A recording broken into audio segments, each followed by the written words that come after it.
Olá, boa noite mais uma vez. Cá vamos nós para a quarta aula de Fundamentos de Eletrônica. Conforme dito na aula passada, nós hoje vamos falar sobre o diodo Zener. Vamos começar pela característica do diodo Zener, que está expressa aqui, ilustrada neste gráfico. A princípio, o diodo Zener, conforme conseguimos ver aqui na zona de polarização direta, ele se comporta como um diodo normal. Não passa a corrente elétrica até que a tensão seja igual ou superior a 0,6 V e daí pronto, começa a conduzir. Mas a característica especial do diodo Zener é observado na polarização inversa. É que, tal como um diodo normal, na polarização inversa não passa a corrente elétrica. Claro, existe aquela corrente elétrica minoritária, que é a corrente de fuga. Então, o que acontece? Um diodo normal, uma junção feita de uma junção PN básica, consegue aguentar até milhares de volts quando polarizado inversamente. Não passa mesmo. Aumenta a tensão, continua a não passar. Mas o diodo Zener não passa até a tensão atingir um determinado valor. Nesse caso, até a tensão atingir a tensão de Zener. Volto a repetir, aqui está negativo porque estamos a trabalhar com o diodo polarizado inversamente. É aqui nessa região de polarização inversa. Ok, mas ser um diodo que polarizado inversamente não conduz, mas se você aumentar a tensão e chegar a um ponto de ruptura, não é, que é a tensão de Zener, de repente o diodo que não devia conduzir começa a conduzir. Até ali tudo bem. Agora, o de essencial, né? O que acontece é que quando o Zener começa a conduzir, quando entra nessa tensão de disrupção ou essa tensão de Zener, o especial acontece o que? É que ela mantém essa tensão constante apesar da variação da corrente elétrica. Conforme vocês podem ver aqui nesse gráfico, a tensão do Zener quase que não varia, mantém-se igual, apesar da variação da corrente elétrica. Tá? Claro, não é, essa corrente elétrica não é qualquer, não é toda e qualquer. Tem um valor mínimo e tem um valor máximo. Tudo bem? Então, o diodo Zener tem uma coisa especial. O que é? Polarizado inversamente. Se tu levares a tensão até o ponto da tensão de Zener, da tensão de disrupção, né? O que acaba por acontecer? O Zener começa a conduzir. Mas o que de especial acontece é que ele começa a conduzir mantendo a tensão constante, tá? Apesar da variação da corrente elétrica. Por que essa é uma característica muito boa? Na aula passada nós falamos sobre fontes reais e fontes ideais. Numa fonte ideal, imagina se o gerador de casa fosse ideal, você podia dar energia no vizinho e podia alimentar a cidade toda com o teu gerador. Porque você, por mais que vai, não é, puxando, aumentando a carga, a tensão ia manter-se igual, mas isso não é verdade. Conforme vocês sabem, se tens aí um gerador, por exemplo, de 2200 kW, vais aumentando as lâmpadas até tudo bem. Mas assim, à medida que tu vais ligando outras cargas e mais lâmpadas e mais cargas, o que é que vais perceber? Que a luminosidade das lâmpadas vai começar a diminuir, a tensão vai começar a baixar. Tá? Basicamente, as fontes ideais, eles têm um valor, digamos, imagina um gerador de 2000 voltampere. Até, não é, tiveres a consumir até antes de consumir 2000 voltampere, até aí se comporta bem. Um bocadinho depois, o que começa a acontecer? Aumentas a carga, a tensão também diminui. Então é assim que se comporta uma fonte real. Na verdade, todas as fontes são reais. Ideais é mesmo só no eventual. Ora bem, nós tínhamos dado um exemplo, isso ainda recordando na aula passada. Um minuto. Ora bem, O que nós tínhamos abordado como exemplo é o seguinte. Imaginem aquele carrossel onde sobem crianças e aquilo vai girando. Sabem que se subir só uma criança, para o motor é uma carga mais leve, não é? Mas se à medida que vai subindo crianças e mais crianças, vai aumentando carga, a tendência é o motor fazer mais esforço. Nesse caso, consumir muito mais corrente elétrica, tá? Então, nesse momento ali, o que vai acontecer? Com o aumento da corrente elétrica, a fonte, que é real, tá, tende a diminuir o valor de tensão, tá? E quando isso acontece, o que vai acabar por acontecer? O motor vai, pela diminuição da tensão, o motor vai passar a girar, não é? Mais lentamente. Outra explicação muito usada é a de que toda a fonte possui uma resistência interna, tá? E o que acontece é o que? Mesmo até as pilhas, não é? Também são para análise, não é? Desta questão, é tida como uma fonte que possui uma resistência interna. Ok, isso porque é uma fonte real. Turma, o que acaba por acontecer é que essa fonte interna está em série com a carga. Então, quanto mais corrente elétrica, vocês sabem que assumindo que essa resistência interna tem um valor muito pequeno. Então, tendo um valor muito pequeno, com pouca corrente elétrica, já que a tensão é igual pela lei de Ohm, não é? A corrente elétrica vezes a resistência, então vai existir pouca tensão aqui na resistência interna, não é? Claro. Mas à medida que for a corrente elétrica aqui na carga for aumentando, o que vai acontecer, turma? O que acontece à medida que a corrente elétrica vai aumentar for aumentando na carga? A tensão nessa resistência interna vai, na mesma proporção, começar a aumentar.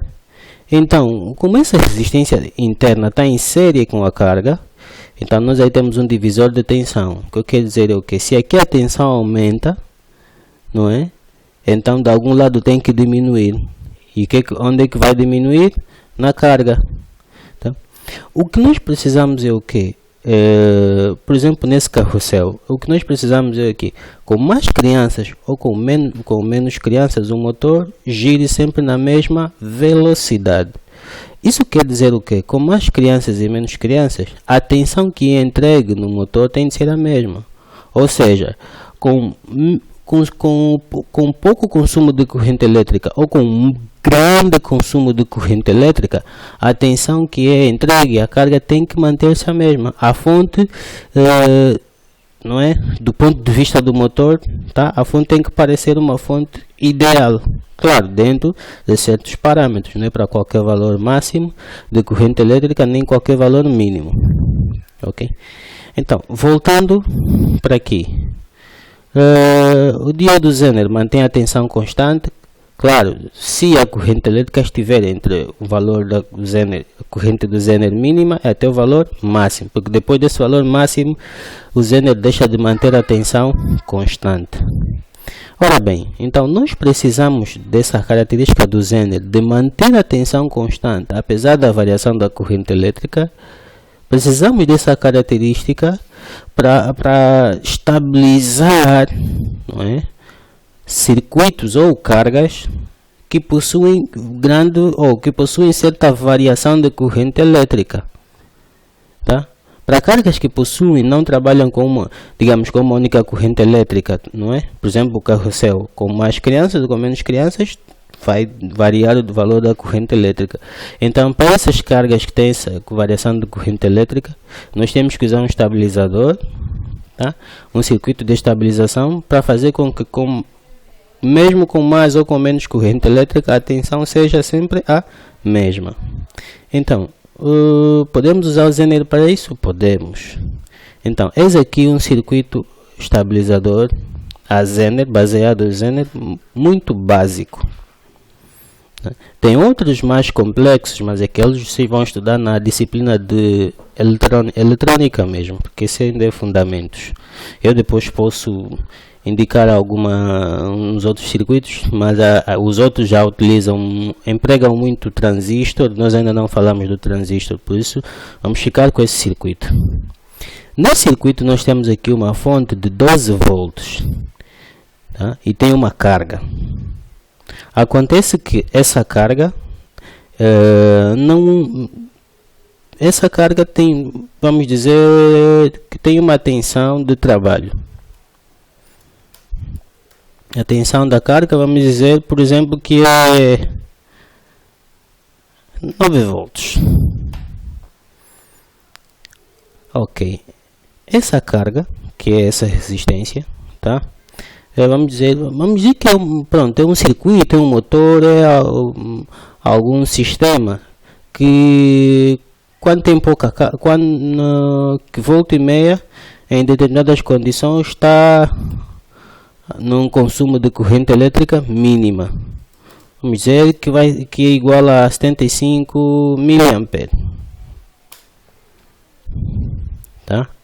E vamos dizer, na hora que é assim, normalmente a carga tem um consumo nominal, tem um consumo mínimo e tem um consumo máximo. Nominal é, vamos dizer, a média, tá? Também pode ser assim. Então, o valor nominal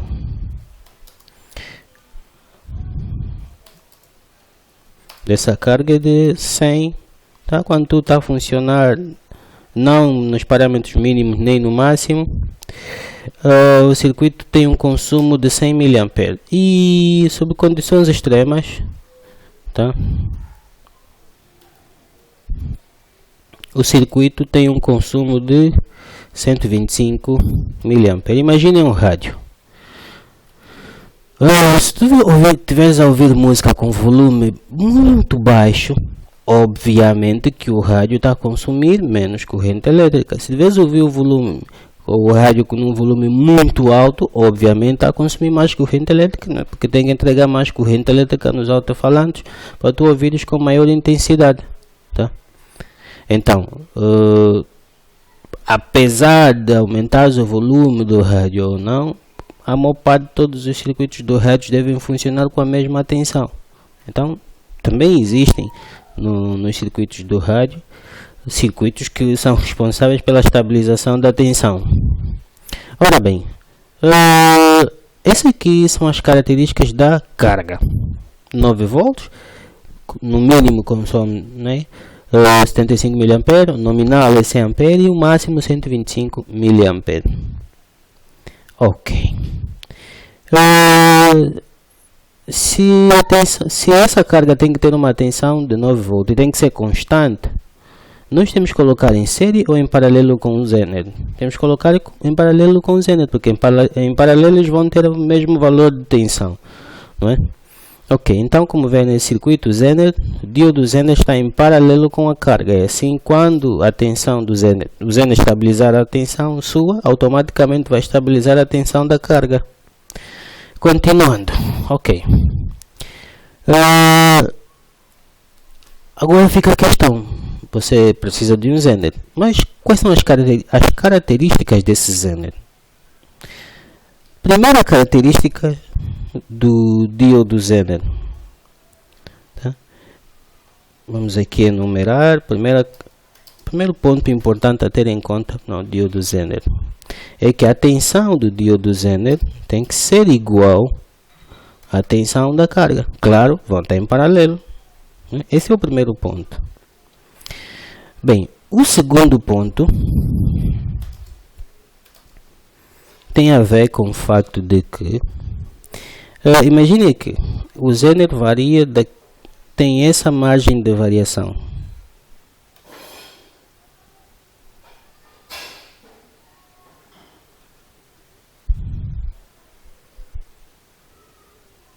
Ok. Agora imaginem se a carga tivesse essa margem de variação. O que iria acontecer, turma? É que na altura da carga variar o seu valor, ia obrigar o Zener a sair da zona de estabilização. Então, quando eu digo zona de estabilização, é o que? Para o Zener manter a tensão constante, a corrente elétrica não pode sair dentro dessa margem que está aqui. O ideal é que a variação da corrente da carga seja bem menor do que a variação da corrente no Zener, do que a margem de variação da corrente do Zener. E assim garantimos que temos folga por aqui por cima e temos folgas por aqui por baixo, tá? E assim garantimos que o Zener não sai da zona de estabilização. Então, no segundo ponto, o que nós temos que perceber é o que? No segundo ponto,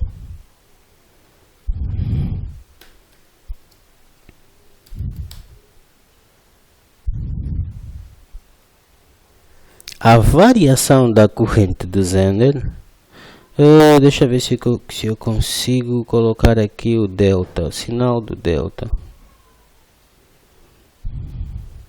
Ok, vou lá escrever.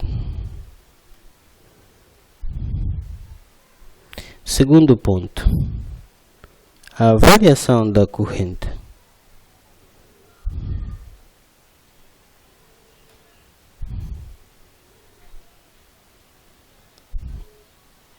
ok.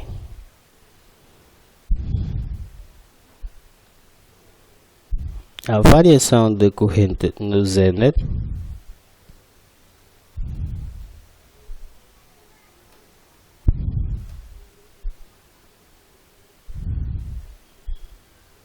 tem de ser igual, tá? Tem que ser bem maior, tá? Tem que ser pelo menos 3 vezes, não é? Eu vou escrever assim mesmo. Turma, por causa do delta já vão perceber que vou usar um outro símbolo para o delta.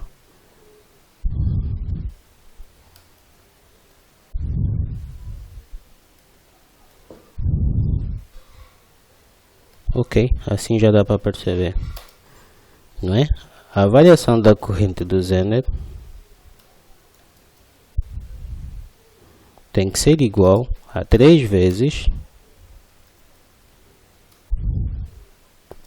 a variação da corrente da carga, tá? O que isso quer dizer? Tá? A corrente da carga, a variação da corrente da carga é igual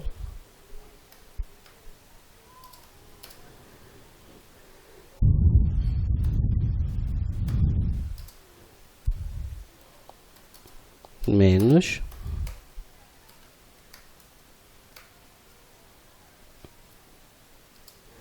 não é? Ok.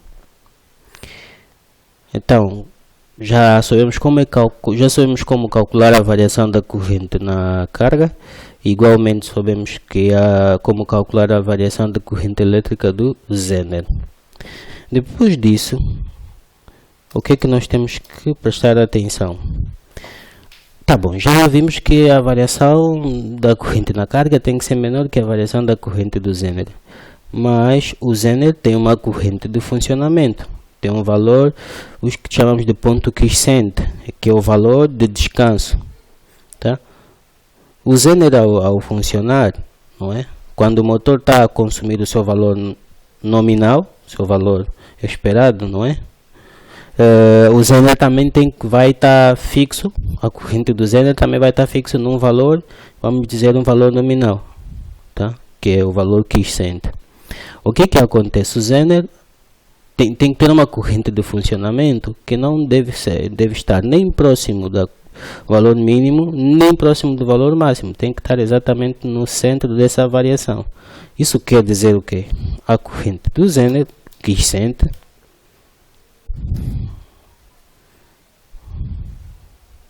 o teclado aqui está a falhar. A corrente do Zener no ponto quiescente vai ser igual, tá, à variação da corrente do Zener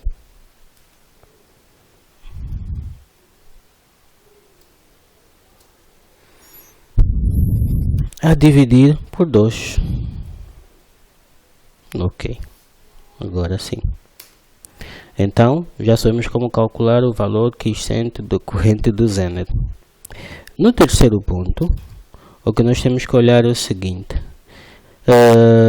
Já sabemos o valor da corrente elétrica na carga e o valor da corrente elétrica no Zener, não é?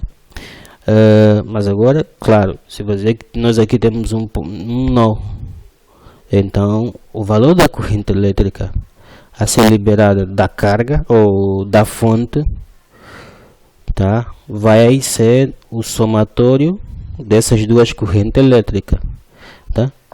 Tanto faz a corrente do Zener, tanto faz a corrente elétrica da carga, vão ambas sair da fonte. Então, a corrente da fonte, tá, ou a corrente total, ou a corrente de estabilização, muitas vezes é conhecida assim, vai ser igual ao quê?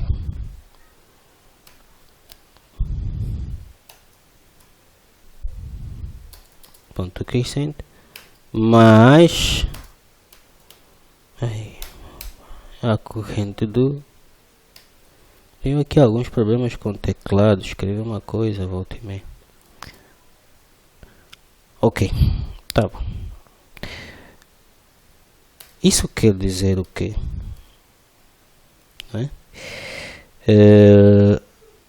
No quarto ponto, tá? O que vamos perceber é o quê?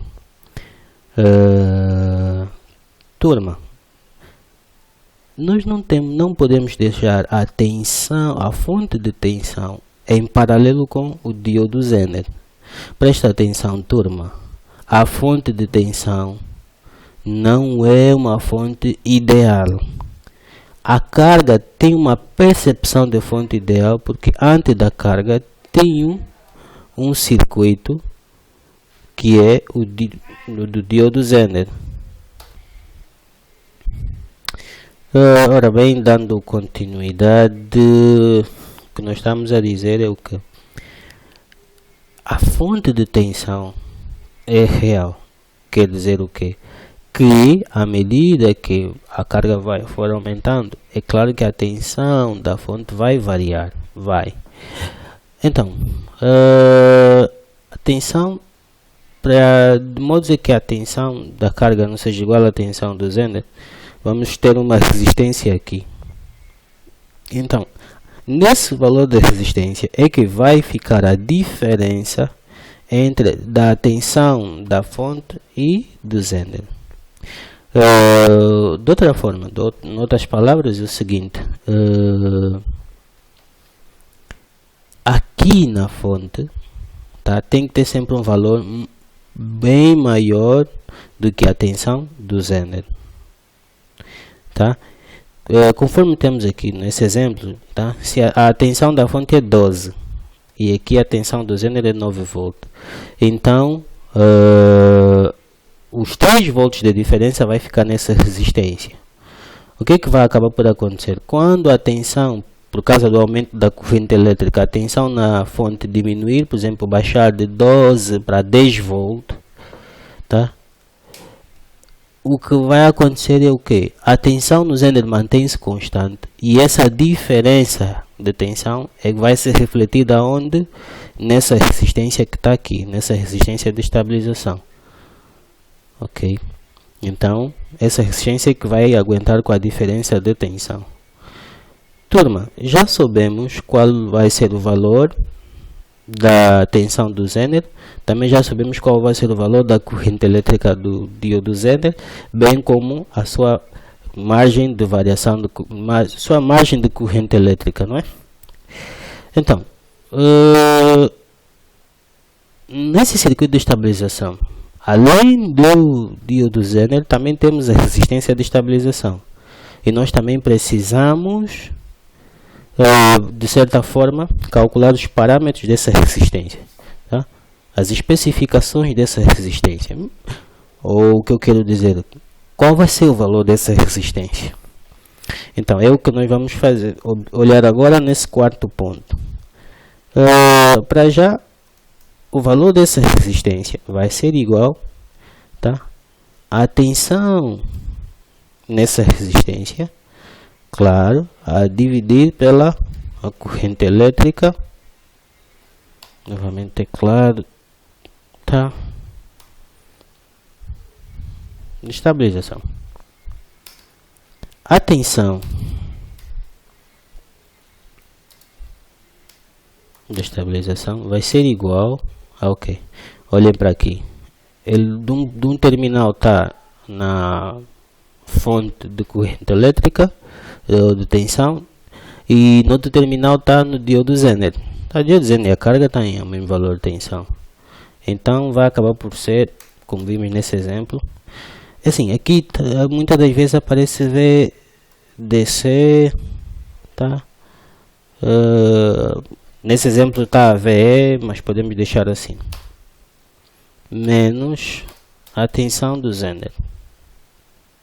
Essa diferença de tensão, tá, é que vai, tá, dar o valor da tensão na resistência de estabilização, tá?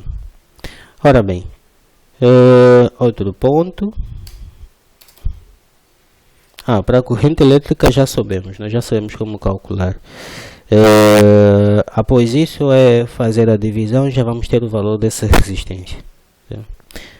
Muito provavelmente outra questão, uma das características que da resistência que vai ser solicitada é a potência dessa resistência, tá? Nesse caso já sabem, né? Tem três formas de calcular, mas a mais básica é esta aqui. Então, com base nisso, já sabemos calcular os parâmetros do diodo Zener, a tensão e os valores de corrente elétrica do diodo Zener. Igualmente, já sabemos calcular o valor da resistência de estabilização, tá? E a sua potência. É necessário saber a potência assim. Vocês já viram que existem resistores ou resistências de diversos tamanhos. Você tem um resistor de 100 ohm no tamanho de uma formiga e tem um resistor de 100 ohm no tamanho de um dedo. Ambas são de 100 ohm. O que é que varia neles? A potência, tá? Então, isso é, se tu colocares no circuito uma resistência cuja a potência não seja adequada, o que é que vai acontecer? A resistência, apesar de ter o valor certo, vai queimar e o circuito não vai funcionar conforme devia, por causa um dos problemas é a dissipação de calor, tá? E vai fazer com que o teu circuito não seja, tá, otimizado da melhor maneira. Ora bem, por hoje é tudo, tá? Por essa quarta aula. Na próxima aula nós vamos falar sobre o restante dos diodos. Vamos falar sobre o fotodiodo,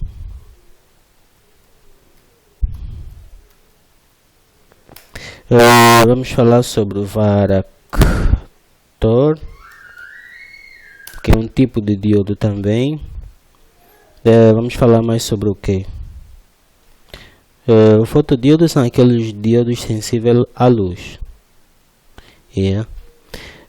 Lembre-se, a boa parte dos diodos especiais funcionam polarizados de maneira inversa, ou seja, não conduz normalmente, mas sob certa condição ele começa a conduzir.